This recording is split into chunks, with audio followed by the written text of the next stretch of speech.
As soon as you get that 4, like we couldn't substitute in, but now you substitute in. So that's equal to the square root of 4 plus 2, which equals 4. 2 plus 2 is 4. Does that make sense? So, what is the function value at 4? What is f of 4 in this number 29? Does not exist. Does not exist.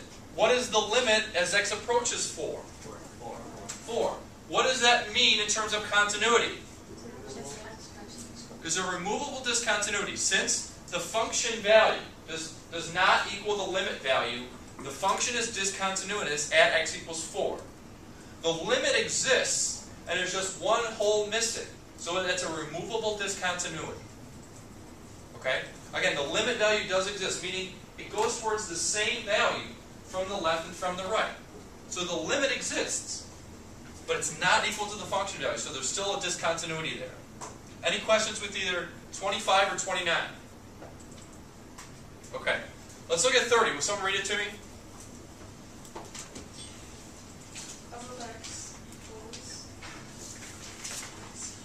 Yeah. Okay. Okay.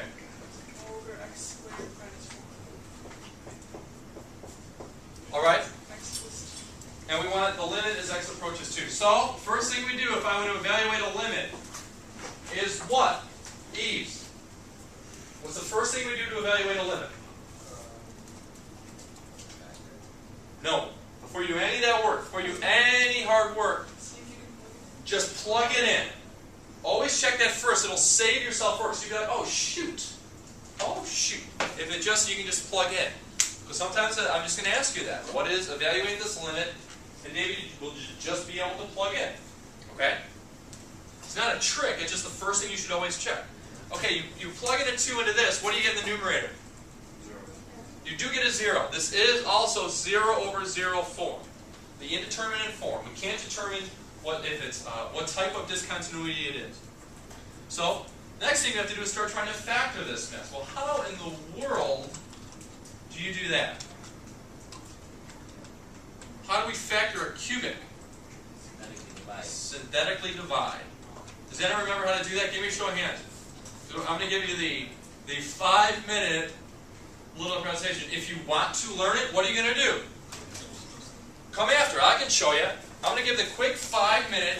We did this last year in Math 4, so if you had Math 4, to be like, oh yeah, I remember kind of now. But if not, this took us a couple days to do, and I'm going to do it in 5 minutes. You're going to be like, that was weird. You know what I'm saying? Synthetic division is a way to factor anything beyond a quadratic. If it's a quadratic, you can use quadratic formula. You can just try your factoring, your little circles or squares, whatever they are. Completing the square, you can do all of that stuff. But beyond that, here's really our only tool, synthetic division.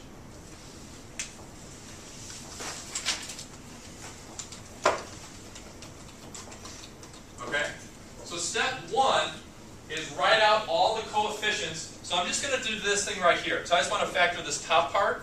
I'm not doing the entire function. I'm just going to do this top part here. Okay? So first thing I'm going to do is write out the coefficients. So 1, -4, -11, and 30. You just write out the coefficients. You have to write them in order. And if you're missing one, you have to put a 0 there. Okay, Chris? But you have to write them in order. Okay? Next thing you have to do is figure out the numbers to synthetically divide. What you're going to try to look for is the roots of this function here, of this x cubed minus 4x squared minus 11x plus 30.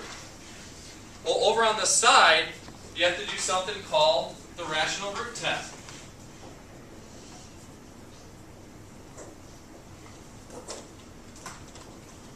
What the rational root test tells you, for any polynomial, it'll give you any possible rational zeros, meaning any integer, fraction, anything that's not a square root or imaginary number. It'll give you all the other possible solutions.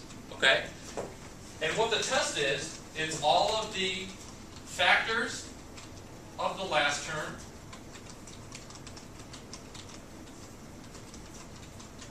divided by the factors of the first term.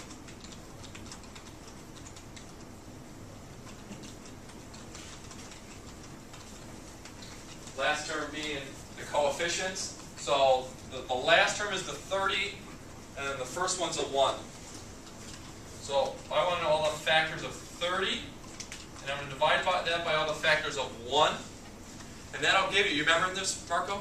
And this will give you all the possible factors, the only possible rational solutions, meaning fractions, integers, things like that, that this cube can go over. Well, the problem with this one is there's a ton of factors for 30. You got plus or minus 1 times plus or minus 30. You got plus or minus 2 plus or minus 15. You got plus or minus 3 over plus or minus 10. And then you got plus or minus 5 times plus or minus 6. All over the factors of 1. So at least there's going to be no fractions. That helps. But that's a lot. And what you had to do before a graphing calculator is go through these one at a time to try to factor. It was a big hot mess. What I want you to do is graph x cubed minus 4x squared minus 11x plus 30. Graph it, and what does it look like the solutions are? Where does it look like it crosses the x-axis? So check it out.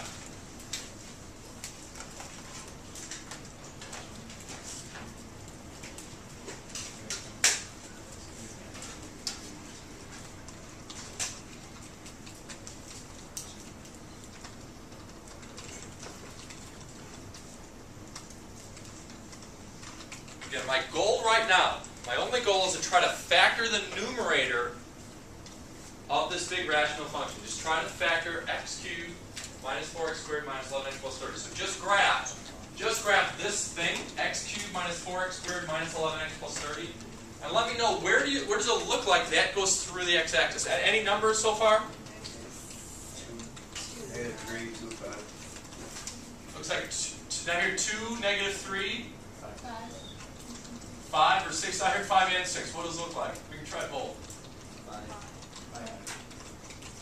Okay? So are these numbers on our possible solutions? If it's not, we're not looking there. Because 5 and 6 are both on our list, so you could check them if you want, because they're both on our list. But 2 is on our list, negative 3 is on our list, and 5. So we look visually, and we see the possible solutions. And then, okay, since they are possible, according to our rational root test, we try to synthetically divide them one at a time.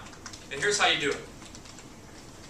You write the first number here. Let's try to synthetically divide it 2. You're going to write it right there and draw an upside down division sign. Now if I had you in Math 4, I did a little song and dance with it. Bring down. Multiply, bring down. Multiply, bring down. And it's just the process to go through synthetic division.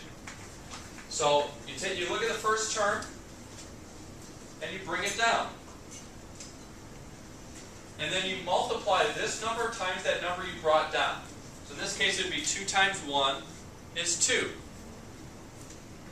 And then you bring these numbers down, meaning you add them together. Negative 4 plus 2 is negative 2. And then you multiply. 2 times negative 2 is negative 4. And then you bring down, meaning you add them together.